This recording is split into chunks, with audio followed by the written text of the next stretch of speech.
Hello everybody, back in another video. Oh boy, what a tournament Valentin Vacherot has just completed here in Shanghai, and he's won his first ever title, and it was not which kind of a title, it was a Master 1000 title. He won it in 3 sets against his cousin Arthur Rinderknech. 6-4, he lost the first set, and then he won the second 6-3, he won the third 6-3. Valentin Vacherot, a name we have never heard before. I have never heard about him 2 weeks ago. Now almost the entire world knows him, at least the entire world when it comes from tennis fans standpoint. What a tournament, what a fairy tale, what a Cinderella story. The Cinderella man from Monaco has done maybe one of the biggest upsets of all time, maybe.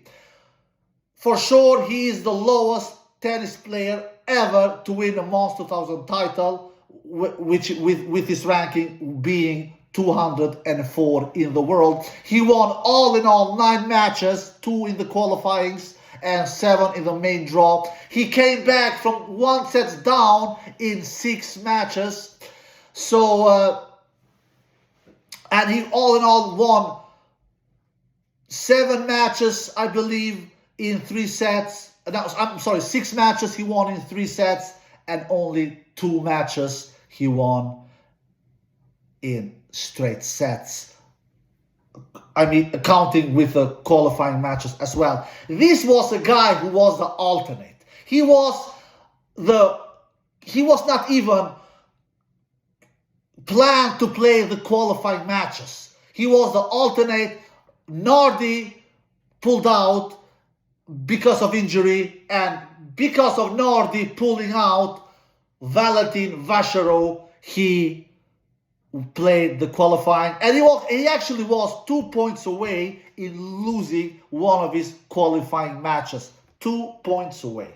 That's how close he was to not even playing the main draw, and then he won both of these 2 qualifying matches and then qualifying to the main draw, and the rest is history. On the way, he has defeated players like Jere, Mahac, Grigspur, Rune, Djokovic,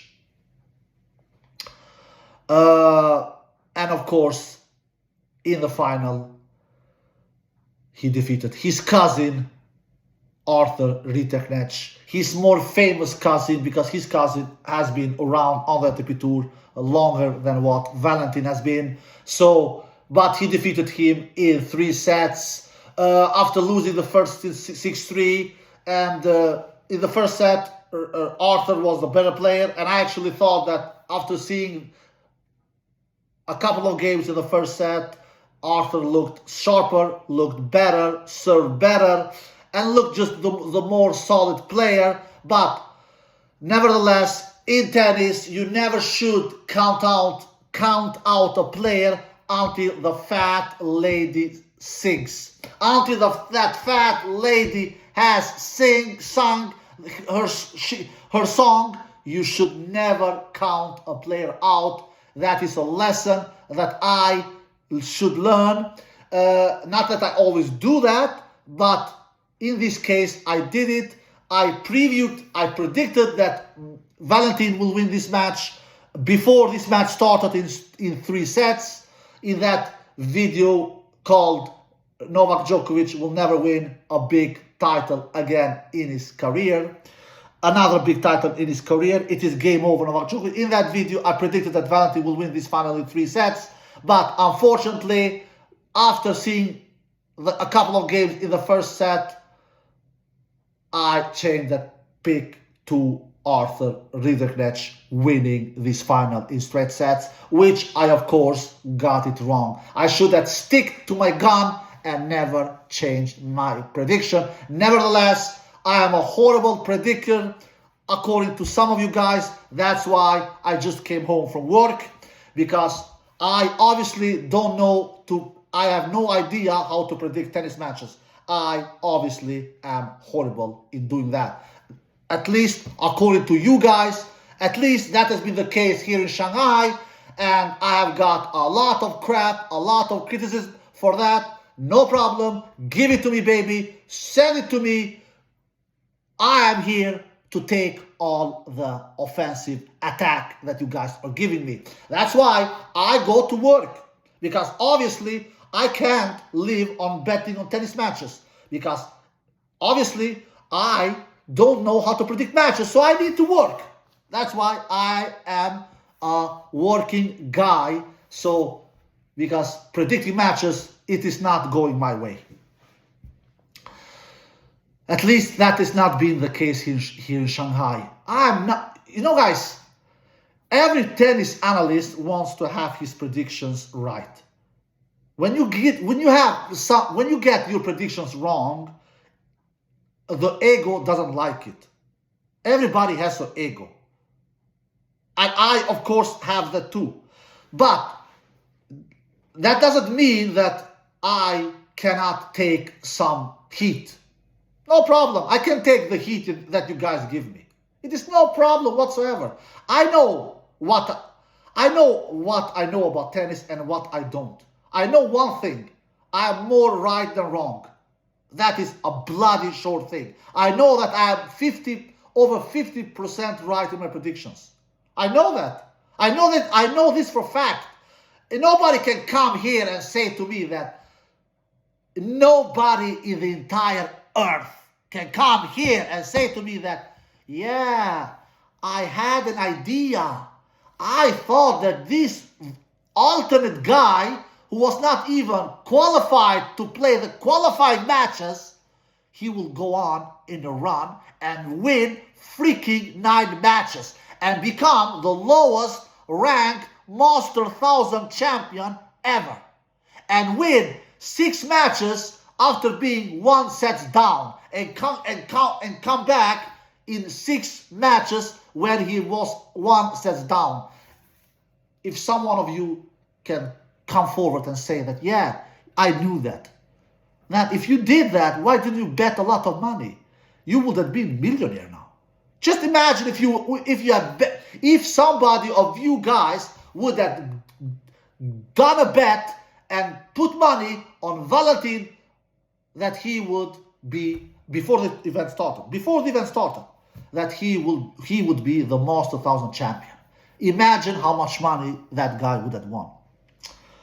Of course, nobody of you guys knew this. So you who giving me heat, I just think that you guys are only being pathetic. You are only being pathetic. Some of you guys, I read the comments. At least I try to read all the comments. And one of the comments I read that you don't know anything about tennis. You don't have any clue about tennis. You are such a bad predictor. You don't know anything about tennis.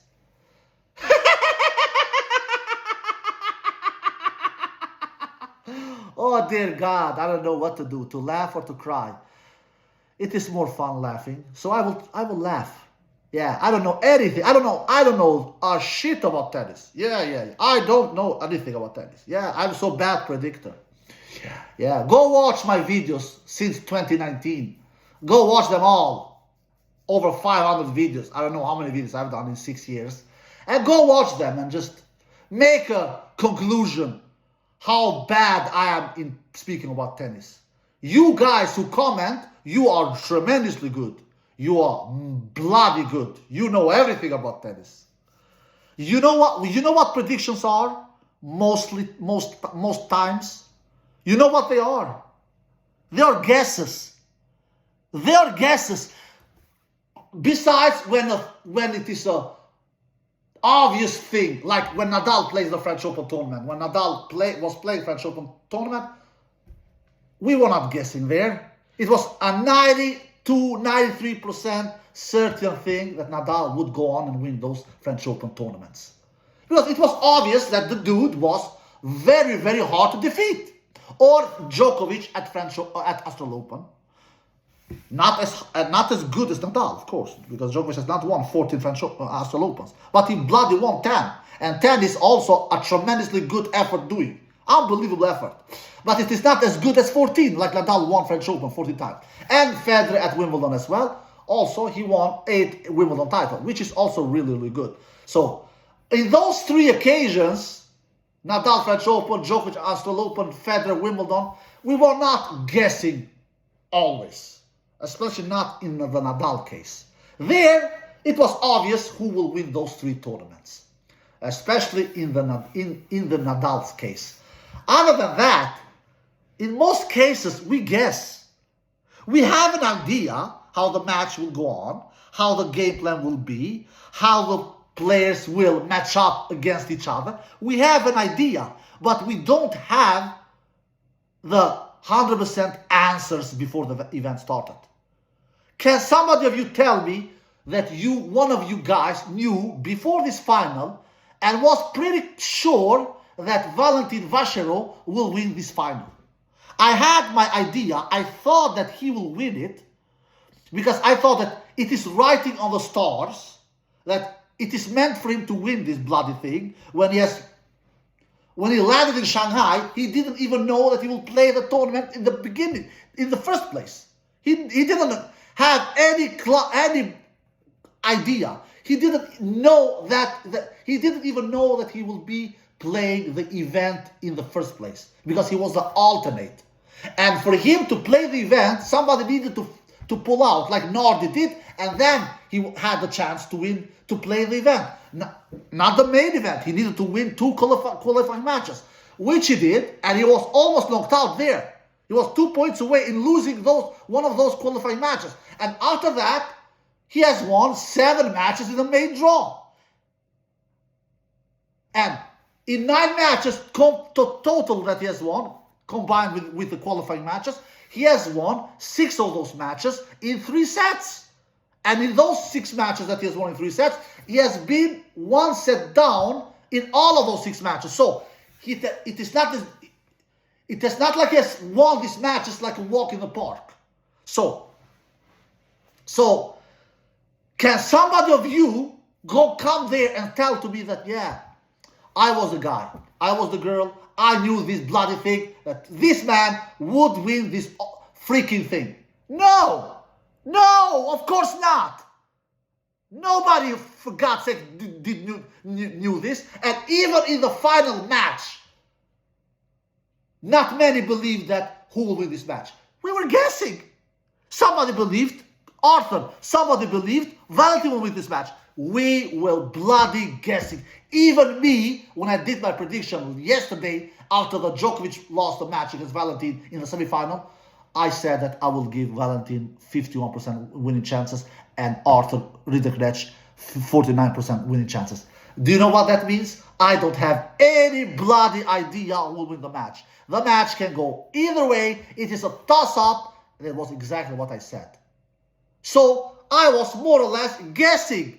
And that is what tennis analysts a lot of times do. We guess who will win the matches, especially when a matchup is really close. So coming in there and saying, oh, you are so bad in predicting and blah, blah, blah. Don't be, for God's sakes, idiots. Don't be. If you want to give me criticism, be at least fair. Be at least, for God's sakes, fair. And stop being idiots. All right, enough about that. So what can we say about the match? Yeah, Arthur did 11 aces, 1 double fault. He lands 71% first serves in, which he did. He landed he lands a higher percentage of first serves. Won 69% when his first serve. Won 56% when his second serve. Broke Valentin's serve only 1 time out of 1 break punch opportunity he had. So he creates only 1 break punch opportunity in the entire match.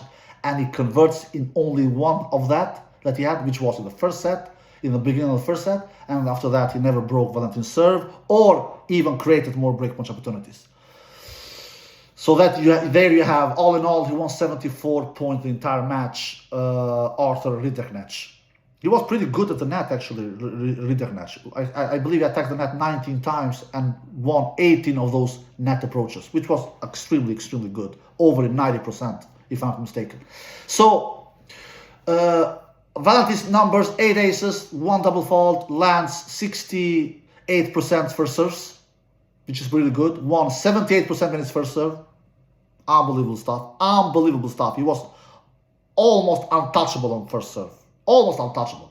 Which numbers are telling? He got his serve broken only once in the entire match. Won 74% behind his second serve.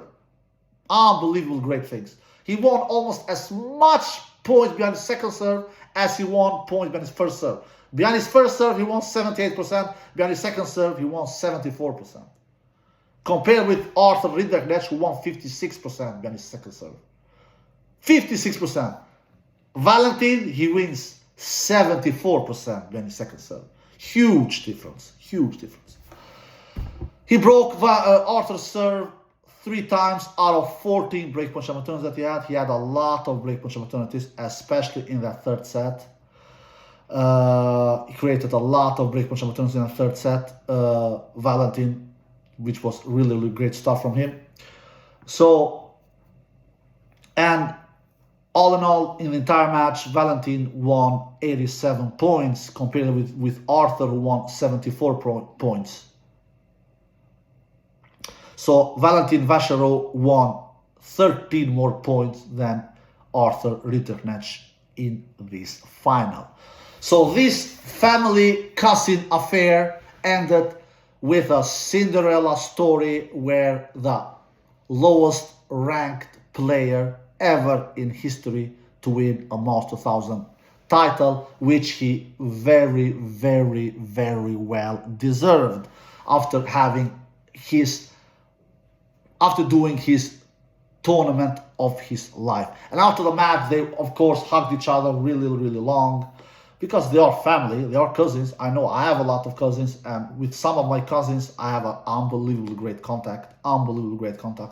And with one of my cousins, we almost speak every day, to be quite honest. So I can understand that they had a really, really long hug there at the net. And after the final, when in the prize ceremony, Arthur Rinderknech did a great speak and said to him, big congratulations to what you have done, and start crying. I love you. He ended his speech to say, I love you, my cousin. So really, really emotional stuff. I really like this Cinderella family affair story. It was really unbelievable fun to watch. Yeah, I'm super impressed with this unseeded player, Valentin Vacherot, which I've never heard about before, to do this unbelievable achievement. How did he do this? I believe that he was the player who handled the conditions best of all players out there. In the quarterfinals, he outlasted Holger Rune. Holger Rune was cramping in the third set. In the semifinal, he outlasted the greatest tennis player of all time, Novak Djokovic, who was gassed almost in every rally.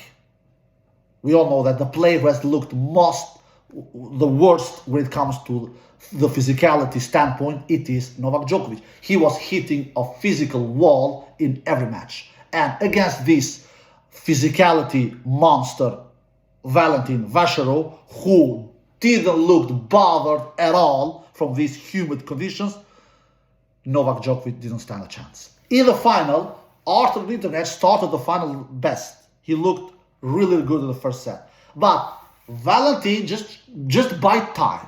And after winning the second set, it was game over for Arthur Rinderknech, who was dead tired in the third set. He was not breathing heavily like Novak was doing. And who breathes heavy as Novak? Nobody really.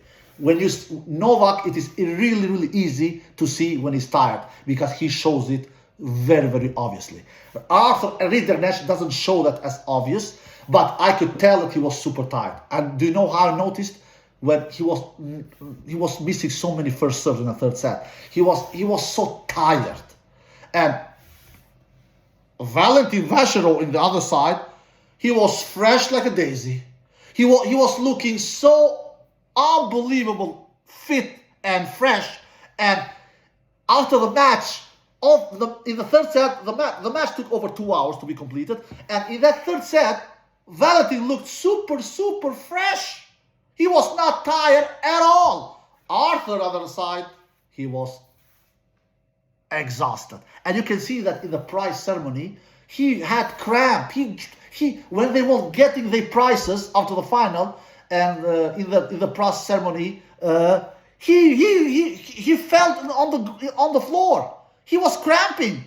Because that is what Valentin has done to his opponent. He has outlasted them physically. Not only that, because he has done other great things as well, like he did great serves and great backhands and good forehands and playing solitaire from a baseline.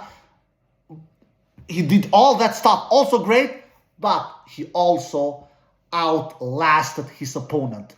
All right, guys, big congratulations to Valentin Vacherot for his biggest title in his career and for his first title in his career. This was his first ever title, of course.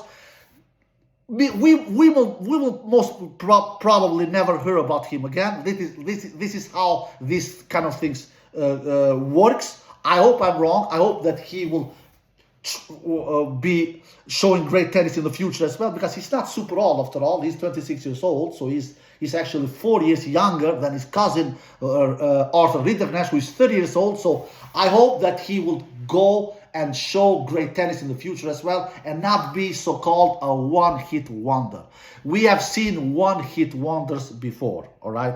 So, great stuff to be able to win this kind of a huge tournament with this kind of a circumstances where you don't even, where he didn't even know that he will play this tournament in the first place.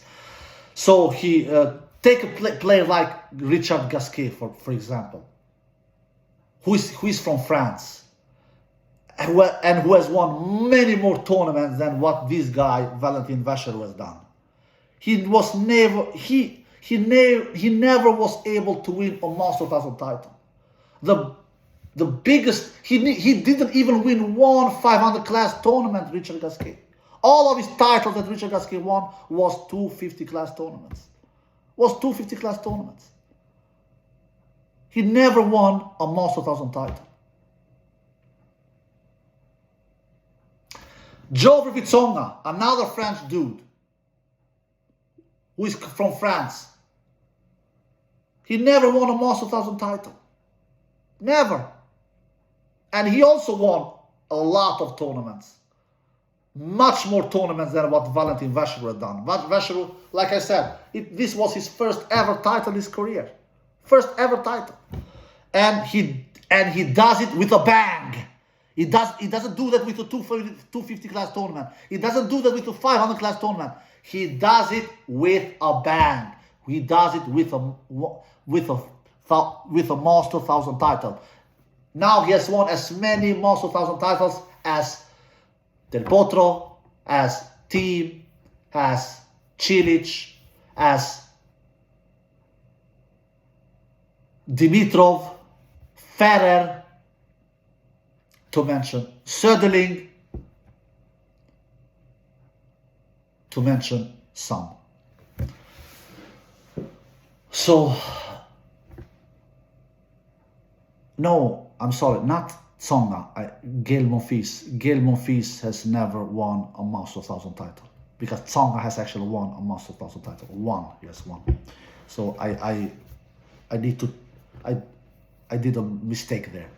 So, but Tsonga has won one Master 1000 title. So now Valentin Vacherot has won as many Master 1000 titles as Tsonga and all the other players' names that I just mentioned. Casper Ruud also won one Master 1000 title, which he actually did earlier this year. But Monfils and Richard Gasquet were both all from France. Not that Valentin Vacherot is from France, he's from Monaco, but it is almost the same thing, almost. Those two guys who has had much better careers than Valentin, they never won a Master 1000 title, never. Valentin has done it. Richard Gasquet, he didn't even manage to win one 500 class tournament. All of his tournaments that he won was 250 class tournaments.